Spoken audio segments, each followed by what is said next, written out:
All right, guys, welcome back to the Money Talks group. I have Christopher and Penny here with me. Appreciate you guys being so cooperative and engaging in the group, asking questions, getting the answers, getting the results you need. Definitely appreciate all that. Again, if you haven't had a chance already, go to the Money Talks YouTube channel, dropping content there. We'll share their information where you can support them, follow them on their journey to just learn more about this financial thing. So we're here really to learn about how did they pay off their debt. They're going to share with you how much they paid off, how long it took, even what kind of jobs they have or took up. But yeah, that's what we're here for. Hey, Chris, if you guys want to start, how much did you pay off? What kind of debt was it? How long did it take? I saw your wife looking. Do you got a list? So, got our little board. Yeah. If y'all didn't get a good picture, good view for the picture.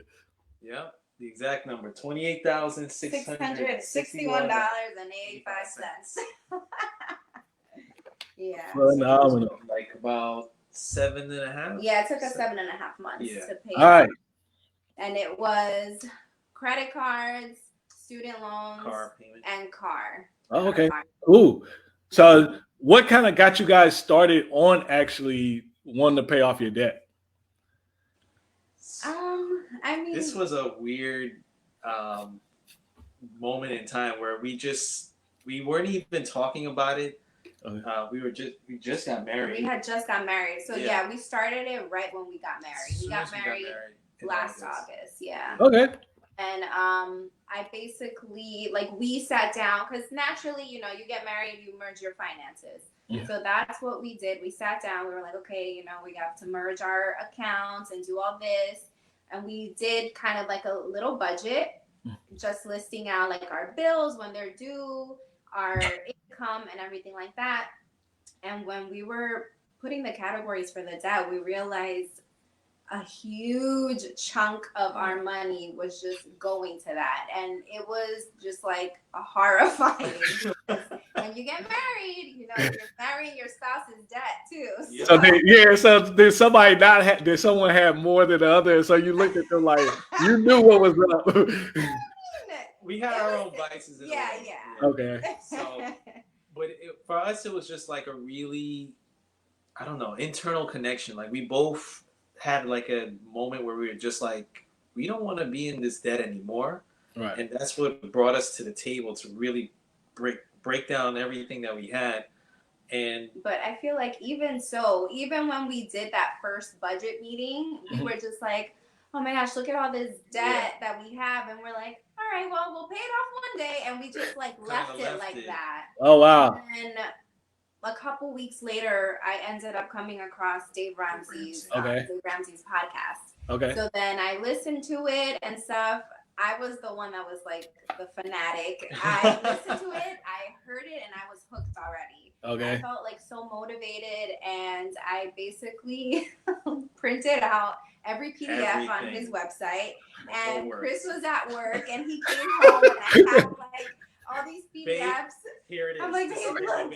I was like, oh. Okay. Like, right. I just came home to see what was for dinner. We gonna get rid of that. And honestly, like he was like, slow down. Yeah, I was like, let's take it step by step. Like at first, because coming off of that conversation, it was just something to kind of reflect on. But then because, like Penny said, we didn't really take a full blown action. Mm-hmm. So when she came with that on table, it was overwhelming at first, but it was a good feeling because it was like, wow, this actually feels like we're progressing into a much more comfortable financial platform. So at the same rate, I was like very open. I'm like, yes, let's do it. Let's keep this flow going. Let's keep the hype going kind of way.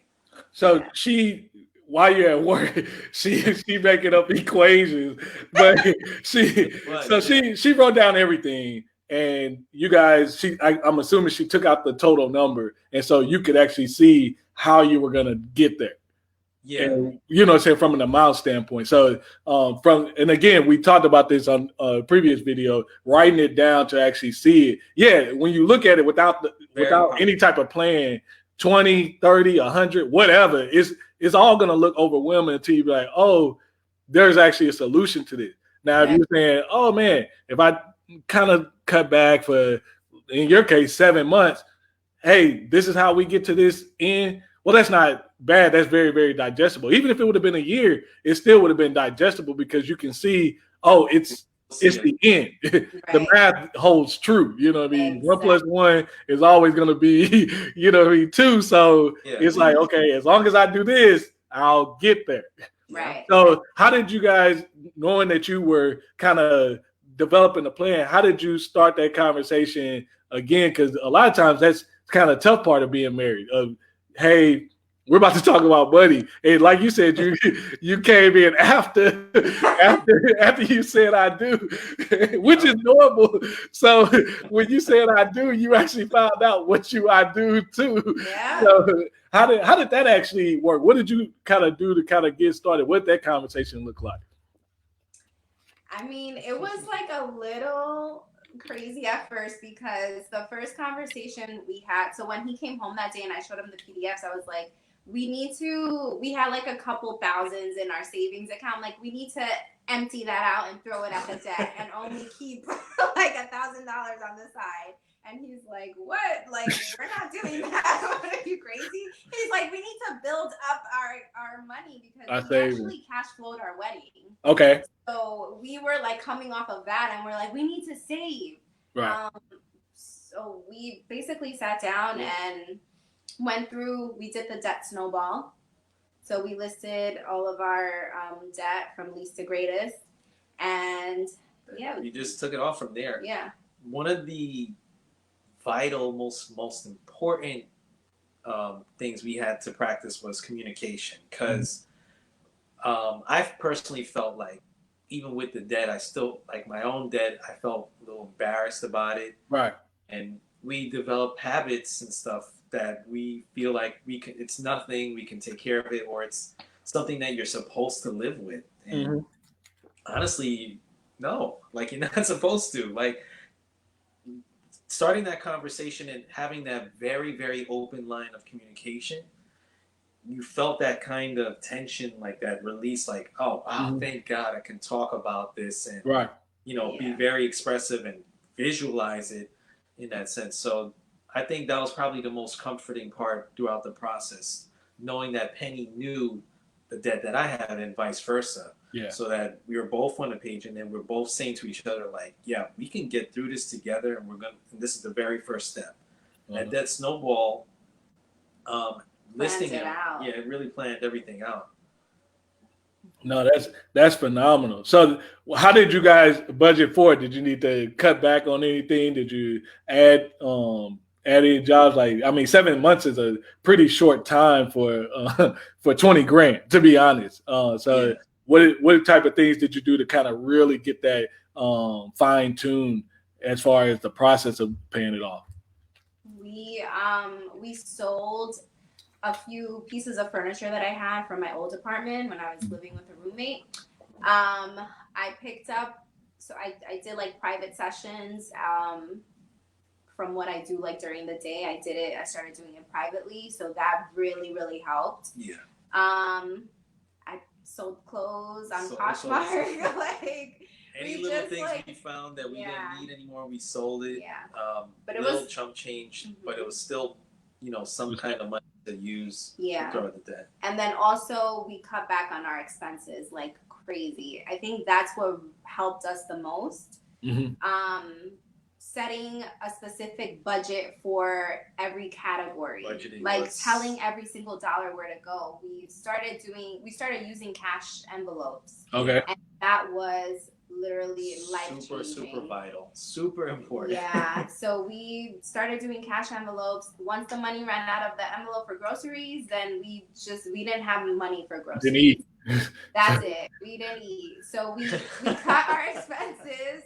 Like, we gave ourselves a strict budget. $200 for groceries. We need to make it work. Whatever. We're doing just like soup for the month. I don't know.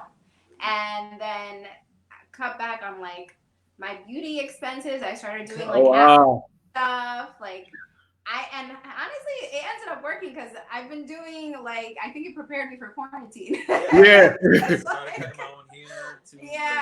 cut back on like beauty expenses and stuff, just like DIY stuff, which is a big chunk of change for us ladies.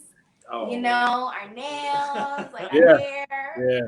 So Yeah. that was extremely helpful. And already we were like, oh my God, we had like $300 left over. Yeah, that's a lot. Yeah, it's a lot. I'm like, we could throw that to our debt.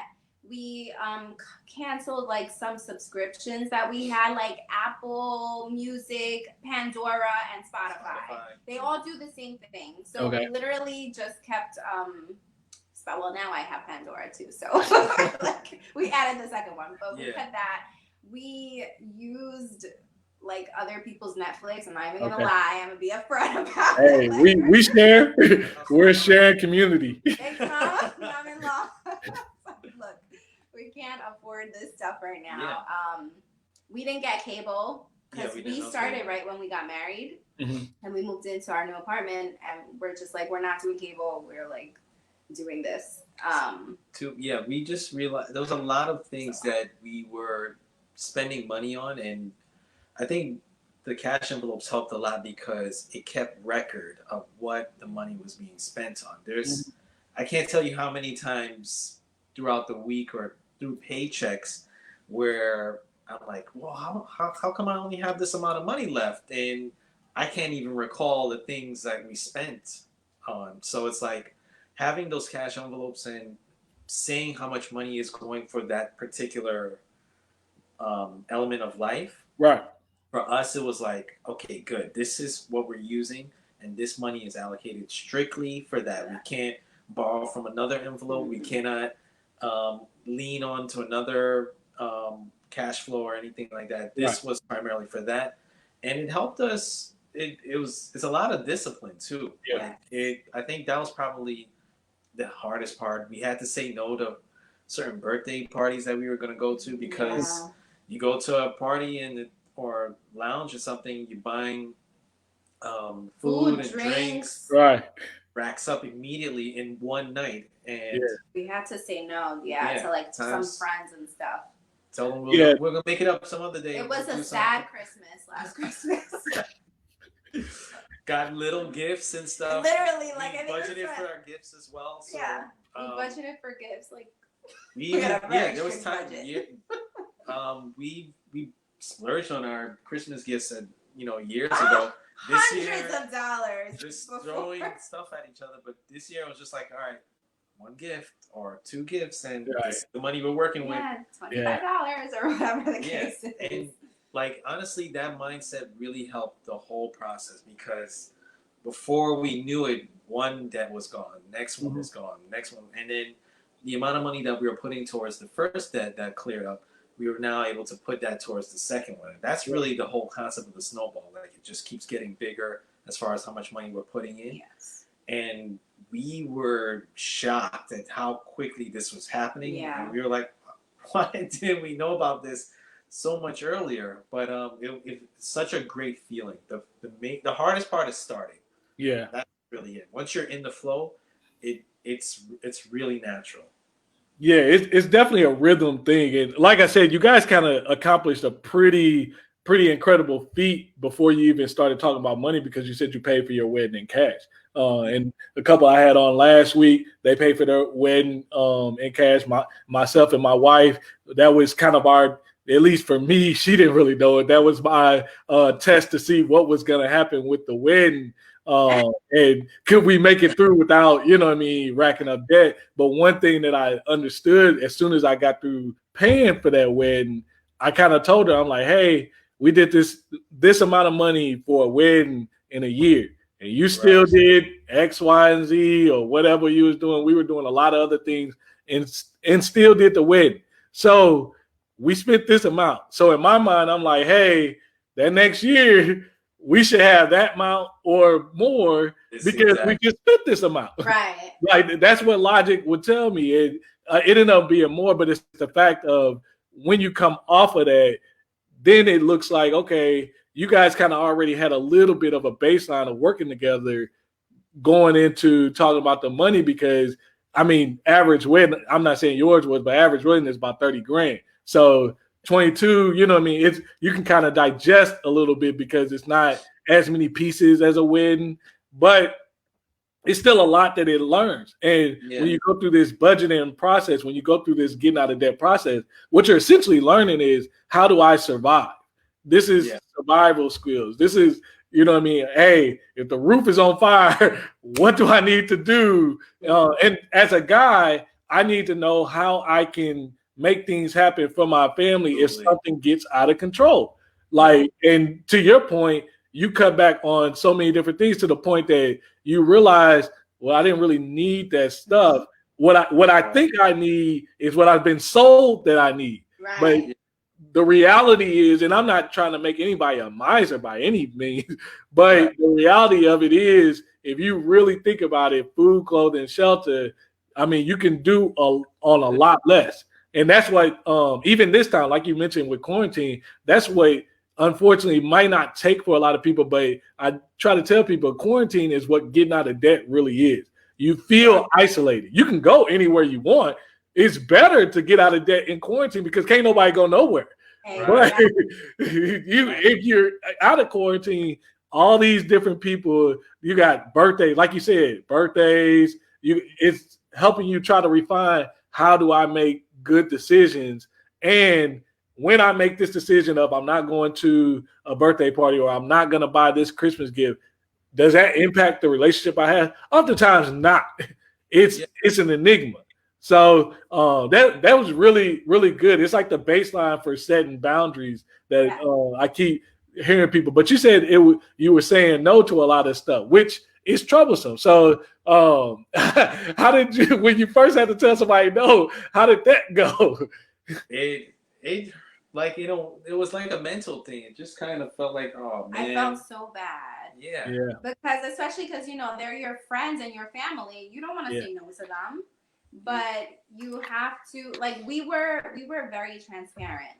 Okay. We literally said we can't go because we did not budget for this. We didn't budget. And we felt really terrible the first time.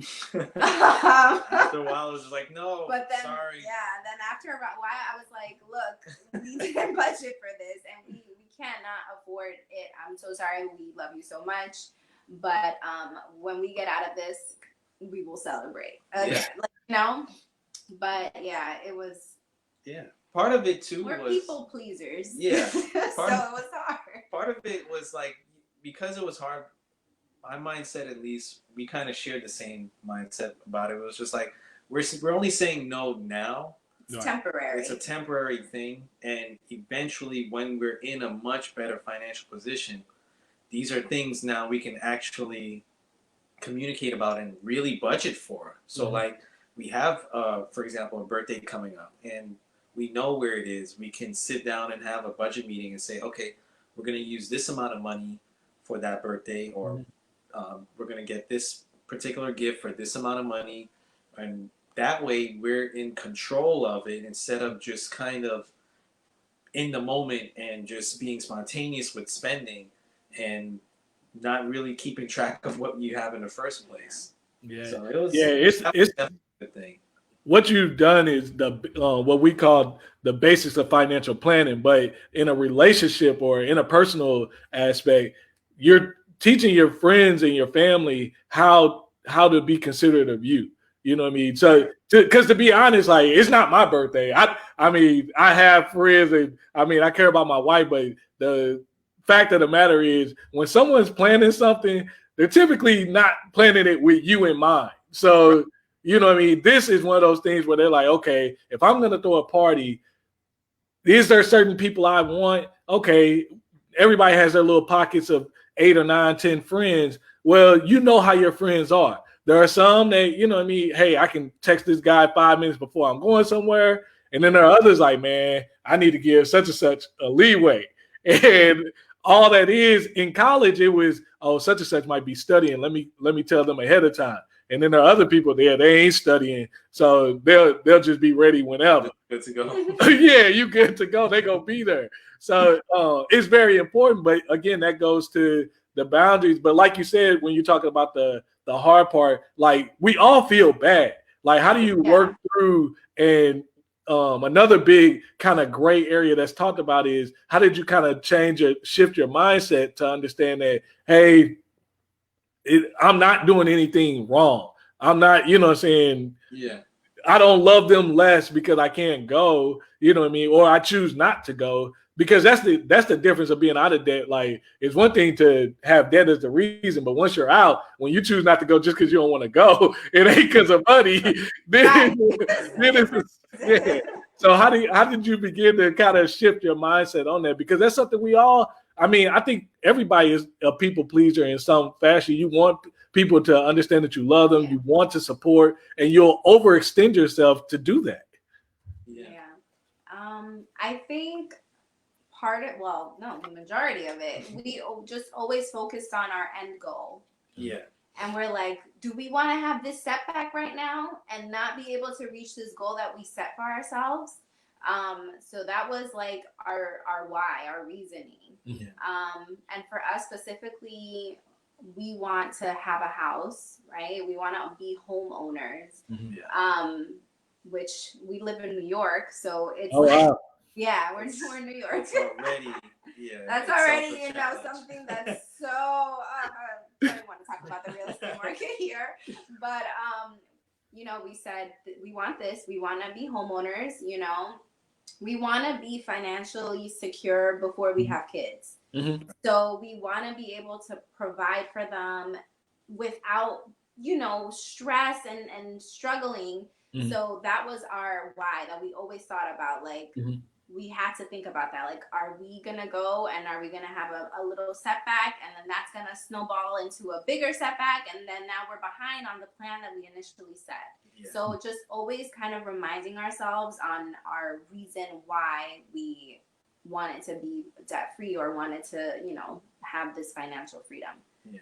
And part of that too was just the mindset of knowing that, like, just to repeat it again, like, this is only a temporary situation because of what we're building. In other words, we're building the foundation for us to go to birthday parties, to go to dinners, to go hang out, to go on vacation, to do all the things that we want to do, but in a financially responsible manner. So building that foundation that we mentally we had it, but we didn't put it to practice that we really wanted to. So once we put it into practice, and the no's were temporary, but then after, since the pandemic, but we've kind of been here. So, but we were able to attend all the Zoom parties we needed to. But like going forward, like hopefully, whenever this diminishes, we can plan accordingly for those moments so that we're not gonna feel like, oh, we can't go to it because we didn't plan for it accordingly or we didn't budget for it in the right way. Now that we have the foundation and we have the mindset and we have each other, it's kind of like, okay, we can do this, or should we do this? Is it going to interfere with our goal? And how we're going to progress going forward. And as far as relationships that we have, there's nothing, materialistic or anything that needs to tie us down to show that we love our family and friends. Right. Like, that's always been there. So, showing up for an event or missing one, it's not going to say that we love them any less. Yeah, it's definitely it's work, because again, we've been programmed to, first generation. If you first one to graduate school and get the good job and all that type of stuff, you're obligated in the mindset to, hey, you need to kick back. You should be generous, but you need to take care of yourself first, and then you can help other people. It's hard when you help other people, and I know it was a hard lesson even for myself. But one thing that I've heard people constantly say is, hey, you really have to think about, hey, if I really needed this, am I going to be able to get this back from them? Yeah. Not to say that you can't give it to them, but give it to them when it's not going to hurt you. Don't give it to them when you like, you need gas. Well, I need gas too. Like, we both ain't going nowhere. So that can be very challenging. So you got it there. So that was 7 months. What was the last month that you paid off the debt? Because it was fairly recent. In April. Yeah. April. It was Recent. literally right when quarantine. Yeah. Okay. So how much impactful has that been since April? Because we're 3 months out now. So how impactful has that piece of your scenario been, given all the things that went on? So it couldn't have been better timing, because now that we're in quarantine, we used to budget for something, for example, like car and gas and tolls, transportation. Yeah.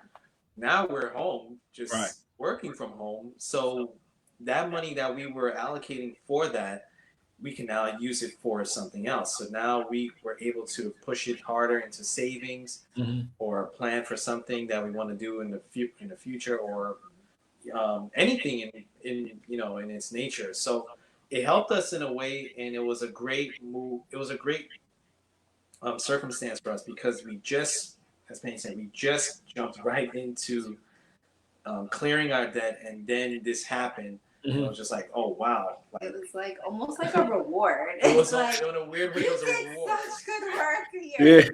Yeah. A lot of people won't agree with you on that one, but I'm definitely glad you found the great benefit. We found the good in quarantine. She knows I'm very optimistic. So like for me, it was just like, wow, this happened. And, even though it affected a lot of lives, like for those who were practicing financial responsibility and taking accountability, for them, they saw opportunity as well. Right. And for us, it was no different. Yeah. For those, for the people who didn't, get furloughed or lose their job, I think quarantine was the best time to start your financial freedom journey and start tackling your debt, because like you said earlier, we were all home. Yeah. We don't have, we can't go to brunch. We can't go here and there and spend money. So it was, depending on the person, it was a little blessing in disguise. Yeah. So how did you guys kind of keep the momentum going throughout? I know one of the things that I, like you said, you cut back on a lot of things, and I'd repeat that because I don't think people understand how much you can celebrate something small. When you hear celebrate, it doesn't mean, hey, throw a party and go buy everybody in the bar or the restaurant a drink. I mean, you could just be like for me, I just passed an exam on Monday. My celebration was I bought a Mods pizza that was like $8, and I hadn't been drinking for like 6 or 7 months. So I finally had a drink. But I knew I'd been holding off for that reason, because I'm like, well, I'm not going to drink before the exam because I'm studying. But it's just a point, you know what I mean, and dietary things. But what type of things did you do to try to really keep that momentum going? Because even though it was a short period of time, it's still the point of like, it's the unknown part, because you can be in it and you don't know. Like most people who write out these plans, they might say it's 2 years, they might say it's a year, whatever. It usually ends up a little shorter before, but you really don't know because every month is different. So how did you kind of keep the momentum going and keep yourself kind of on track and keep yourself motivated going through it? Yeah. I think honestly, our momentum is just the end game, the goal that we have, that we share together. That's just the main focal point, and we know that there's certain steps that you have to take in order to get there. So when we cleared our debt in April, for us it was like, yes, great celebration. I think we did drink. We did have. We got like a. We bought a bottle of champagne. Of wine or something from like the store. We didn't celebrate like woo, but it was a brief moment. Yeah. But I think we bought a bottle of wine and some, I forgot what food we had, but we just had that moment just to kind of, I think it was Applebee's. Got some Applebee's, we had a bottle of wine, we just kind of embraced the moment, prayed about it, and then we just were like, all right, now we're in the next phase of our goal, and that's really what the momentum is. And us leaning on each other for that support is what's pushing each other in the same direction of trying to get to that point. Yeah. Phenomenal. So what are you guys working on now? I know you alluded a little bit to saving. It's been April, so are you halfway through with the emergency fund piece? If you're following the Dave Ramsey plan, I know you're probably doing 3 to 6 month process. You about halfway through there, or? Yeah, so we're actually done building our emergency fund. Okay. Yeah. And in 3 months. Yeah. Quarantine kind of gave it a boost. Oh yeah. Quarantine and stimulus and stuff. That's why we were like, oh my goodness. Let me just say, $250 a month I spend on tolls. Oh wow. Yeah, so already there's like that's $2 grand. And I take the train. It's like $120 something. Gas. Oh wow. It's like a bunch of extra stuff. Yeah. But yeah. So we're done with our emergency fund. Okay. And then also we started saving for the house. Okay. That's our next step. Which is like baby step 3B. Like the Dave Ramsey. Mm-hmm. Which we were like having a discussion the other day because we were kind of torn between saving for the house and then saving for retirement at the same time. Right. But we know that he doesn't encourage that. So we started doing both and then we just stopped. Now we're just focusing on saving for a house, which like we said earlier, we live in New York. And if we're trying to save so interesting fact, he doesn't mind the saving for a house and retirement. Oh, it's really? He just says it depends on how long. If you're only gonna be saving for a house for like 2 years, that doesn't really matter. But if it's gonna get past 2 years, he's like, go ahead and do the 15% and just save for the house in addition to, because you're gonna miss a lot of time of the growth, things of that nature. And like you said, if you're gonna be a while based on trying to live and figure out how you're gonna do housing, California kind of the same way.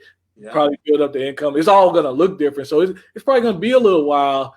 So you probably want to start that retirement, start thinking about what that looks like. Yeah. Okay. Yeah. We were on the fence, but that's true since you put it that way. Yeah. Because when you think about how long, because how old are you guys now? I'm 29. 35. Oh, wow. You guys aren't even 30 yet? I'm 35. Okay, 35. So, so if you're at 29, 30, you're about $44 at 65, I believe. Let's see. It's a little under 40. Every dollar you put in at 30 should equate to about 44. So that's the power of the time piece. At 35 isn't that far off, but we started, but then we paused it while we were Also, you already have some in, so Okay, so then you're definitely it's just gonna build compound even more. Phenomenal. So the house is the main big thing then. Yeah, that's our end goal. That's really that's something that and it's great because that's just like one personal tip, like to communicate your goals, right, and with each other, like to your spouse. We had that same thought process and the same goal in mind, and we're just like, all right, perfect, let's do it. And so that's what we're pursuing right now. Mm-hmm. Yes. Phenomenal.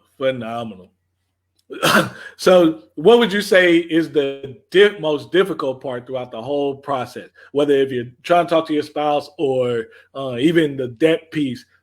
What's the biggest, or not even big, what are some of the biggest challenges or the challenges that you have going through that process? For the debt piece, I feel like the most challenging thing was saying no to ourselves, being very strict with the cash envelopes. Yeah. And it was very hard to not want to borrow money from the other, envelope or whatever. And also cutting out fun stuff. Okay. Like entertainment and fun and dining and things like that. That was really I think that was for me, and also saying no to people. That was the most hardest thing for me about you. I was kind of, I was kind of in the same bracket as well. For me, it was a bad habit that we had to break early, especially for me in the envelopes. I kept saying, "Oh, let's just use this money now and then kind of spend it back and put it back in the envelope later on." And she was like, "No, don't do that. You're gonna mess up the flow." And I'm like, "All right, fine." But then after a while, it really started to kick in to say, you really have to stick to this, because you'll keep getting that little whisper in your ear. To say, you're doing great. You can do this for now. Yeah. Trust me, you're in control. And that's when that one moment will happen where you financially slip, and then you're falling back and trying to recover in a way. Yeah.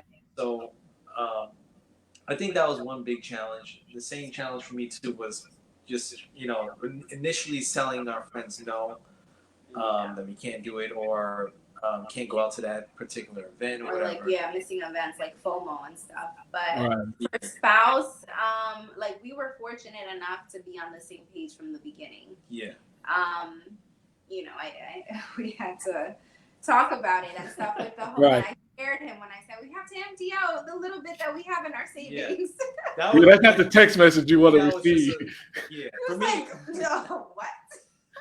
But then it was you have those, because I guess it was just blissful ignorance, because I didn't understand the full process. Yeah. Right. But then when you sit down and you look at the way it works, it's that big light bulb that clicks off, and you're like, wait a minute.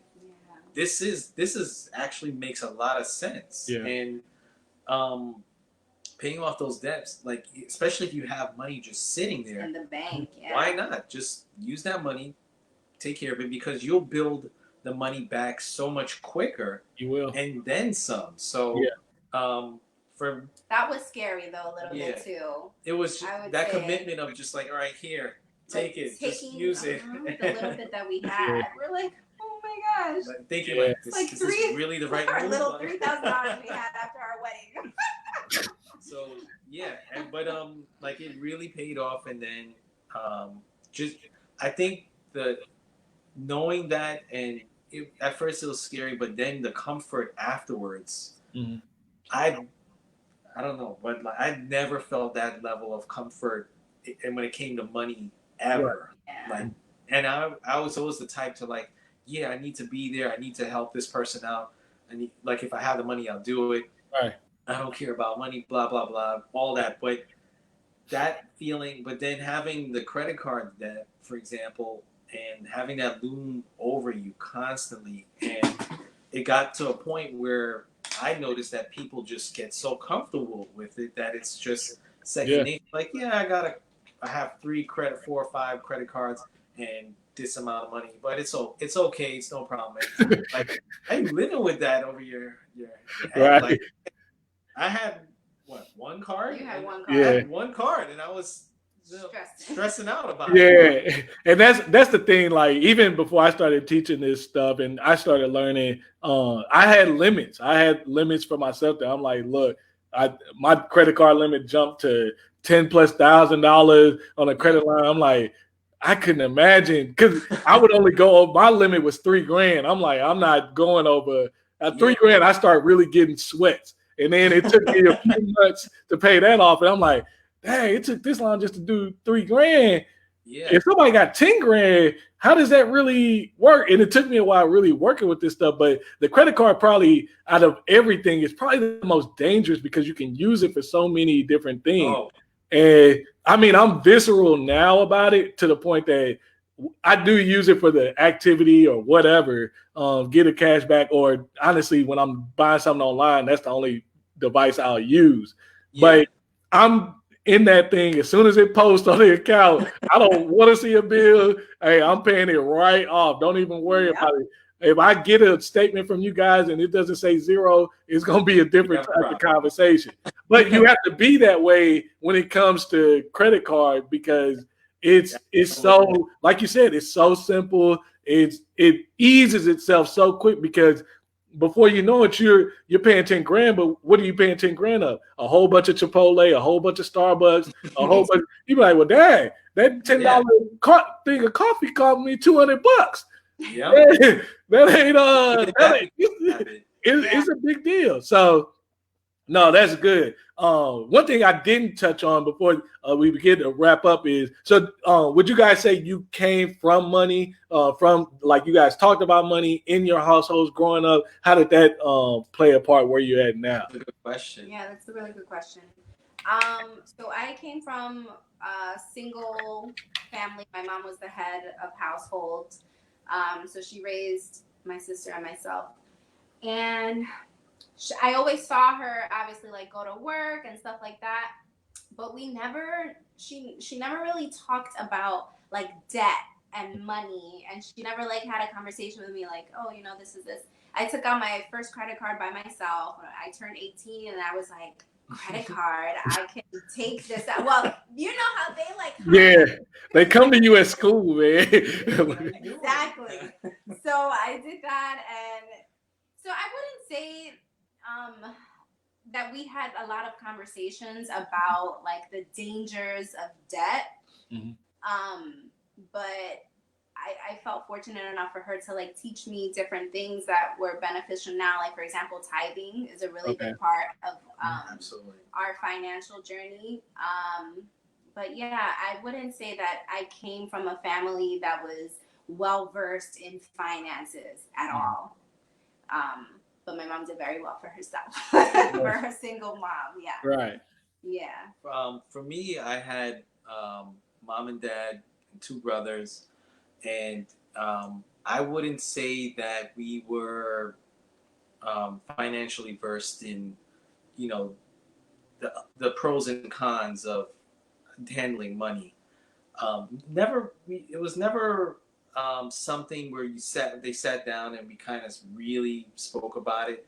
It was something more like, you can take these options and learn from them and get that experience. And for me, it wasn't the best idea because I didn't have that foundation. What I was speaking about before, like I didn't have that foundation, so didn't really understand the concept of debt and credit cards, for example. So same thing with me. When I got my first credit card, my mother, she was saying, "You're only going to use this for books and college and stuff." So, which is what I naturally did because at first I was kind of scared about it. I was just like, "Whoa, I have this power. I don't know how to really use it, but I'm gonna just use it for books."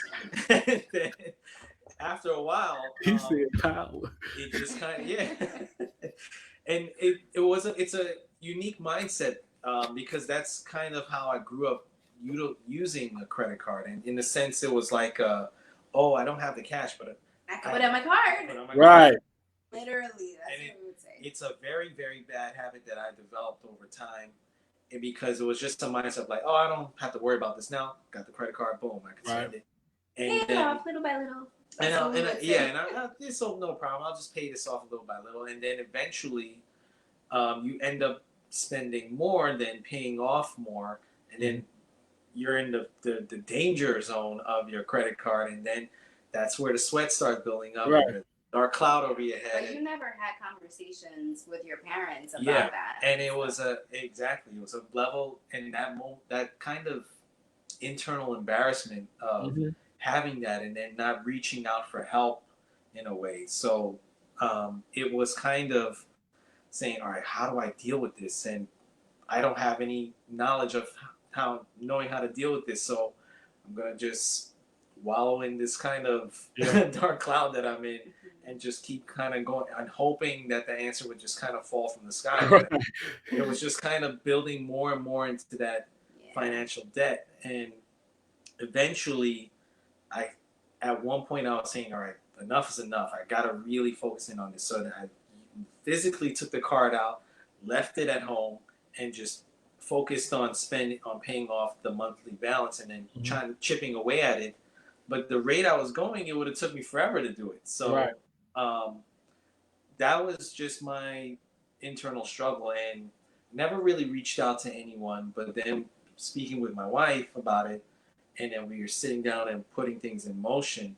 That was the first time in a very, very long time I felt extremely comfortable and a relief in a way to say, like, I'm actually going to get rid of this now. Like, I'm going to get rid of this debt. And I'm going to help her with hers as well. Right. And that plan that we set in motion, it was just perfect for us. So in that moment, it was just a great blessing from that point. So. Yeah, it's truly empowering a lot of, and honestly, from a man's standpoint, when you can really understand, providing for us is having a little bit more control over the scenario. So my wife comes in like, oh man, we got to do this. Something's going to happen. Yeah, I can work through you with the emotions, but it's a lot easier to work through the emotions. And I got the financial piece already taken care of. But what you guys kind of really hit on is the importance of how much we need to speak to our kids about money. And you both kind of mentioned it because the statistic is 80% of millionaires self-made. That's first generation rich, 80% self-made. So those people built up these assets. The second generation usually loses the money 70% of the time. The third generation usually loses the money 90% of the time. So you have these people who passed down these assets, worked hard, built up these assets, but to your point, they never talked to their kids and really helped them understand the responsibility that they own. They gave them this wonderful benefit, but the kid doesn't understand why or what or how things work. Because just like you said, oh, I'm gonna get a credit. Why am I doing this? Because parents, they're telling you, and it's not knocking our folks. It's the point of now that we know when we're talking about how do we change, how do we get the generation? Well, you got to tell your kid and you got to walk with them, let them walk with you. Hey, this is how we pay bills every month. This is, you know what I'm saying? This is how much this costs. And when a kid actually is 10, 11, 12 years old and they writing a check for the mortgage, paying the electricity, they start to look around and be like, hey, this stuff costs. Like, you know what I mean? Like, seriously, like, absolutely. So it really helps them to understand and start to piece together earlier so that when you do pass it on, they'll understand, because you, right after you build up or as you're building up the assets, you got to do other things. You got to make the will. You got to tell them, hey, this is what we need to do. And to your point, I got to be able to trust that this money is not going to ruin you. Yeah. So only way I can do that is to spend 15, 16 years really pouring into you to build up that trust so that, to your point, yeah, you told your wife, and as a man, I think that's probably the biggest thing we could tell our wives that will transform our wedding, our marriages is, hey, I'm not comfortable. Anything that we embarrassed about, if we just tell our wife, you instantly leveled up your trust like 200%, because she didn't leave. Now, if she left, that's a then I'd be in real trouble. If she left, then yeah, I feel for you. We'll get you some counseling. You're gonna need some help. But 9 times out of 10, women, the way they are, they might digest it differently, but they'll stick there with you. And the fact that they stick there and digest it with you, then makes it comfortable. Why people say getting money together transform their marriage is because when a man or a woman, but especially a man, can tell his wife, hey, I'm embarrassed about this debt. I'm shamed about this debt. I don't feel good about this. And then not be shamed by his partner in crime. That's where the glue starts to come through. And it only came through while you guys were discussing, but I thought that was important to just note as people are trying to have these conversations with your spouse, whether it's man or woman, like, this is the ultimate sign of trust. You signed on the dotted line. Literally, you're gonna die for this person. So the least you can do is tell them, look, I owe on the car. Situation, yeah. I made this car is nice, but we got to make a little payment. So that type of stuff is important. So before I begin to wrap up, how can everyone kind of reach you, support you on that? I know you have mentioned I know you guys have Instagrams. I kind of stalked you a little bit that way, and I know you have YouTube. But go ahead and share how they can reach you. And even I think you said you have some sort of business or something that you have. So feel free to let us know how we can support you that way as well. So just like our Instagram handles and YouTube, and then I actually started with another friend, but Chris has also been jumping in. We started Financial Fridays, and we have just a little group chat, and that's on Instagram. So if you know, you guys, you do it on Instagram Live. They can DM. But we do like Financial Fridays once a month, and we just have like a topic, and we go on Instagram Live, and we discuss different whatever the topic is for the month. But yeah, we have a group chat as well, and the group chat, Okay. for anyone who needs like that one-on-one support. Right. Because we've had some of our friends reach out now. Say, hey. Afterwards, though. Yeah. They didn't want to be a part of it when you do it. Some like little pyramid scheme. Right. We thought we were part of a pyramid scheme when we were paying off the debt. And it sounded we're so excited about this. So happy. Yeah. You guys gotta do it.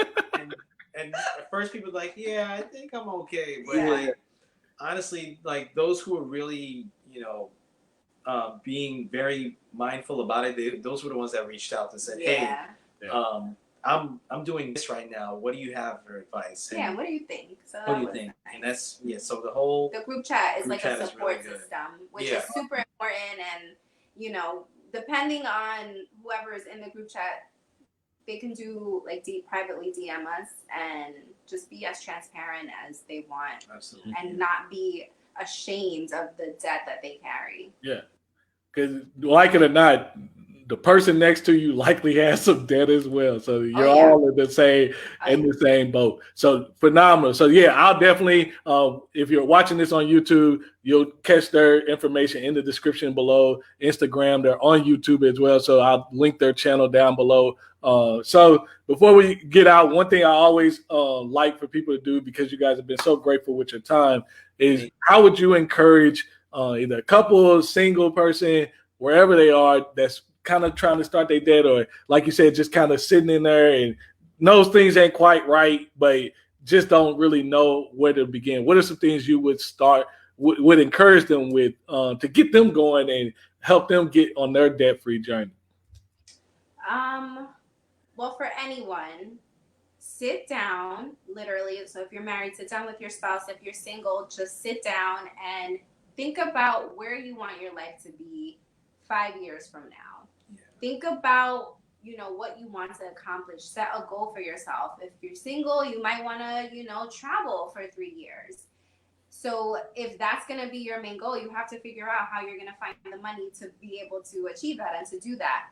So like we said earlier, your why. I feel like that is the most important when it comes to couples or singles, because I feel like the spouse needs to you guys need to discuss what you want in your life, what your goals are together. So once you talk about your goals, then I feel like the finances will kind of merge into place. Yeah. The practice of it too. Yes. I think, Penny touched on it. I think that's really what the main goal is. Like you got to have that conversation. If it's with yourself, have that conversation. If it's with your spouse, have that conversation. Specifically for the guys who are watching, drop the ego, drop the pride, and just really open up and express what it is that you want to accomplish, because it will really hold back, especially if you're not being completely transparent with everything that you have, whether it's the debt, whether it's you have bad spending habits, like whatever it is. Having that open line of communication and being open about it and not holding back, you can accomplish so much more in mind. And then, as Penny said, just have those goals. Your why. And your why kind of synchronized to get you both on that same exact journey. Not that one's kind of falling back or one's going ahead of you. Like you guys are walking together down this path. Yes. Like print out a picture if you have to of whatever your goal is, whatever it is you have to do. But your goal is going to be your motivation to become debt free. So you have to have a reason why. Yeah. Everyone, it's nice not to owe anyone money. But why do you really want to be debt free? What do you want to do with your life? You want to open up a business? You want to, so having your why is like key. Phenomenal. Guys, they definitely tell you. And honestly, one thing I like about seeing the couples is you got all the couples actually look a little bit happier when they're debt free. So, Yeah. so you can actually kind of see the love. The couples that be in debt, you're like, I mean, I want to get married, but is it really like that? So, no, you guys definitely hit on it. It's what I echo so much. You got to have a plan. You got to have goals. Your goals have to actually mean something to you. To your point, Christopher, you got to tell them the goal. And if you want to go a little bit more deeper of what your goal is, tell them why it is your goal. Tell them why it's important that you have this. And understanding that, I mean, you guys are married, so you know what it's like to, hey, we both want a house, but we're looking at it from different angles of why we want a house. Or we both want to take vacations, or we both want to invest, but we're looking at it from different angles. The central goal might be true, but the way or how you guys evaluate the importance are going to be different in a couple scenario. And it's important to understand that, because at the end of the day, that's who you marry. That's who, and yeah, everybody else in the world don't have to be sensitive to them or understand, but you do, because you signed the paper. So that's how it goes. But yeah, such a good conversation, guys. I appreciate you guys stopping through. Again, I'm gonna give you, if you're in the Money Talks Facebook group, you'll see their information in a post, their Instagram handles, their YouTube. Support them, follow their content. I'm pretty sure she has stuff about, I haven't dug all the way deep, but I'm pretty sure she has stuff about how do you get your hair. I think I saw something about the hair curly, or was it flattened? I saw some stuff. I follow enough, so just to give you some extra tips of things that you might not have seen. But again, if you haven't already had a chance, if you're on YouTube, like the video, subscribe, and I'll see you guys next time in the next video. Absolutely. Thanks, Jonathan. Take care. Thanks for having us.